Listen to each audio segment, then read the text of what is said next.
On December 9, 2021, China's national TV station reported that the Shanghai Municipal Bureau of Market Supervision had opened a case against a beauty and hair company with annual revenues of $314 million. If this company fails to withstand the investigation and ends up closing down, it may be the first company in China to go out of business because of sycophancy. A few days ago, on December 5th, an article went viral on the Chinese internet. It's said to be an extreme piece to illustrate sycophancy at the workplace in China. The article was written by the secretary of the founder, who was the subject of all the praises. The secretary praised him for mastering the laws of all things and being the first and foremost grand slam of all trades. He wrote, "Hao has a heavenly vision, and only his wisdom can help us succeed in the one direction." The article was originally published in the company's social media account. According to the profile, the platform is mainly for the internal staff, for the release of the owner's thoughts, the owner's decrees, and the company information. Instead of bringing traffic for the company, the viral article caught the attention of the Shanghai administrative authorities.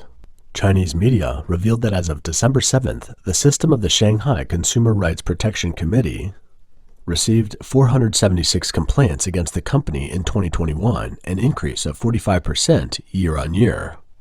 For the company's employees, it has long been the norm to glorify the owner. On the Mid-Autumn Festival of 2021, an employee wrote on the internal platform, "Hao has strange and extraordinary powers. Hao can penetrate all things. Hao can travel through time and space. Hao can fly over 1,000 mountains." In the comment section of many articles, there were comments from employees saying, "Hao is godlike." However, these comments, along with those articles describing the all-powerful miracles that happened to the owner, have all disappeared since December 5th. What won't disappear, though, is the culture of sycophancy in the workplace. It's virtually everywhere. After the collapse of the Evergrande Group, the real estate giant in China, the media started to report on the sycophancy culture of the company. A reporter wrote, "I am embarrassed to see the video of an internal basketball game of Evergrande Group. In this game, a group of people was coaxing the owner like a child for him to score. In the whole game, he didn't run, nor defend, nor grab rebounds, but the basketball somehow kept running into his hands throughout the game.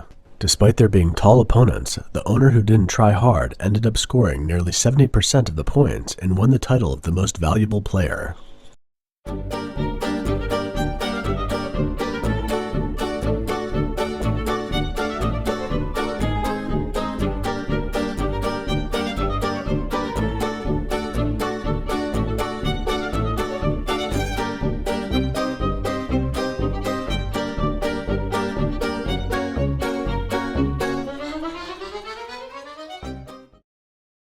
In September 2021, soon after Evergrande defaulted on its debt, an internal document titled "Preferences of Evergrande Group's Leaders at All Levels" was found circulating online. In the document, hobbies, habits, taboos, snacks, and various personal preferences of Evergrande's leaders at the headquarters and branches were carefully compiled into a table by their assistants. It can be said these so-called leaders had been treated like royalty. For example, concerning the vice president of Evergrande Hotel Group, 14 items were recorded, including details such as liking to eat nutty snacks, drinking green tea, preferring to sleep by the window, needing 2 bathroom mats with the thick one under the sink and the thin one in the front of the shower. The notes concerning the vice president of the real estate group include the room temperature should be set to 23.5 degrees with 60% humidity. A few humidifiers and heaters should be prepared in advance to adjust the humidity and temperature. The bathroom should be accessorized with L'Oreal men's lotion, Listerine mouthwash, Philips hairdryer, razor, and electric toothbrush.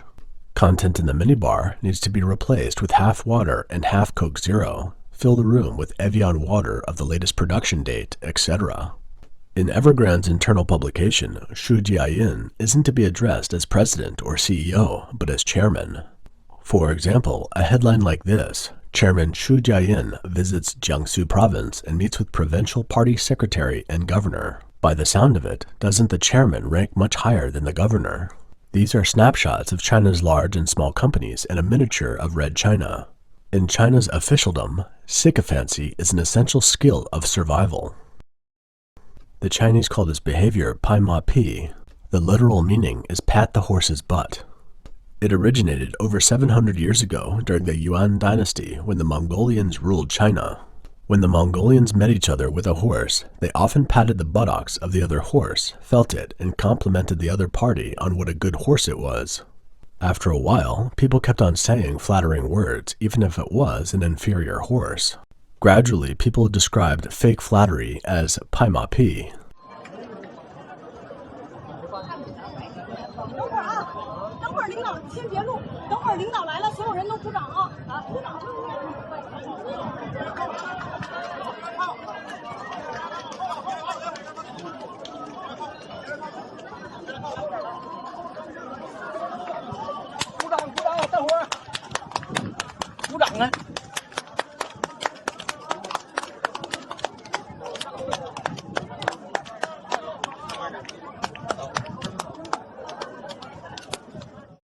Therefore, in the Chinese officialdom, there's a saying that an official one level higher can crush you. For subordinates, pleasing their superiors is of utmost importance.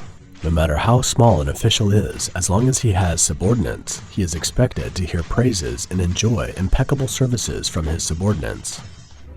This isn't a Hollywood blockbuster, but a junior Chinese official speaking. What's clear from the scene is that the two people who are holding the script are most certainly the official's subordinates. On May 12, 2008, China was hit by a tragic earthquake that shook the world. The 8.3 magnitude Wenchuan earthquake. The tofu dreg projects there cost the lives of many children who were attending school at the time. In June, shortly after the earthquake, when the parents gathered and demanded justice from the government, a well-known Chinese writer and supervisor of doctoral students appealed to the public, saying, "I would like to tearfully advise these petitioning victims as follows. Those media who have been unable to get an excuse to attack China for a while have started their anti-China propaganda again. What you have to do is to act as a host to keep this touching scenario going and refrain from any further complications. Some of those who have historically harbored ill will toward the Chinese are waiting every day for us to make the slightest mistake." At almost the same time, the deputy editor-in-chief of contemporary literature and vice chairman of the Shandong Writers Association wrote a poem in the voice of a deceased child in the earthquake. Left as a military uncle, right as a police aunt, the great love of the nation, it's worth dying to experience it. I only wish there was a screen in front of my grave watching the Olympic Games and cheering together. 1.3 billion people cry together. Though I may be a ghost, I am still happy. In the face of broken hearts, who are these literati sucking up to? Well, it's to the communist regime, the root of Chinese people's suffering. As 2021 is coming to an end, China has been plagued with disasters and miseries. But there are plenty of people from all walks of life in China who are bootlicking the regime. 情情爱爱都是假的，只有共产主义才是真的。什么男人都可能辜负你，但是马克思主义永远不会辜负你。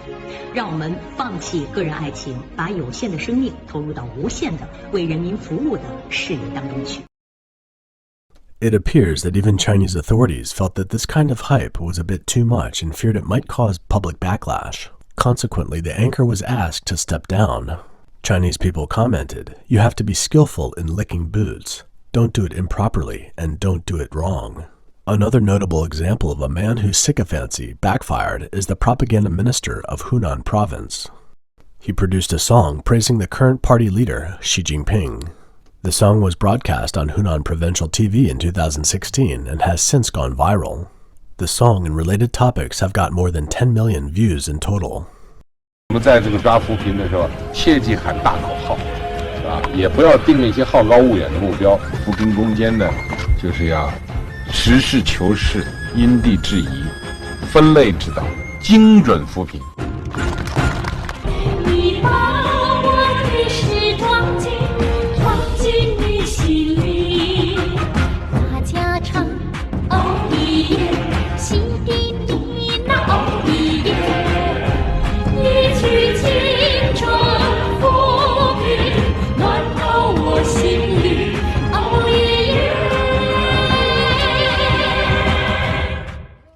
Before the song went viral, its producer was in the spotlight for being reprimanded by the Chinese premier. He was scolded for not being able to speak without a script after he failed to answer an impromptu question at a working meeting organized by the State Council. 3 months after the song was released, the official website of People's Forum in China featured an article on top of its homepage entitled, "How to Identify High-Class Satire." It says that on the surface it sounds like it's giving a compliment, but the actual effect is to do harm. The overly enthusiastic expression of loyalty and singing praises is not helping in reality. A year later, in March 2017, this official was investigated for suspicion of accepting bribes and ended his career in October of the same year. Some analysts believe that the official was allegedly a political opponent of Xi Jinping and a member of former party leader Jiang Zemin's group. Truth be told, for the top brass of the Communist Party, it's not easy to tell whether their subordinates are sucking up to them or overdoing it on purpose to undermine them. There are far too many sycophants in China, where the culture of sycophancy is rampant. No amount of flattery is likely to surprise officials or the public.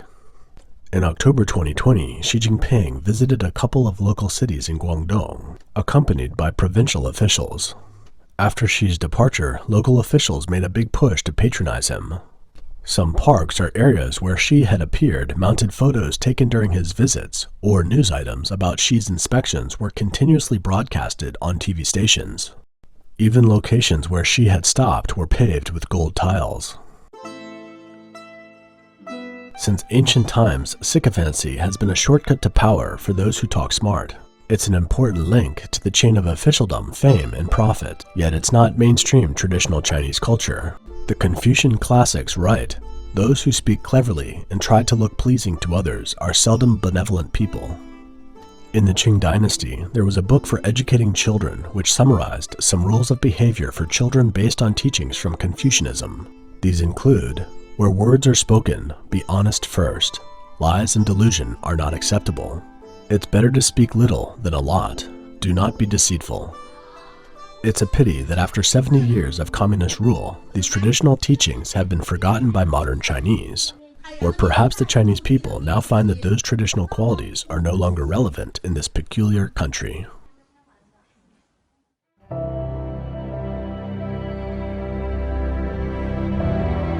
我的天呀！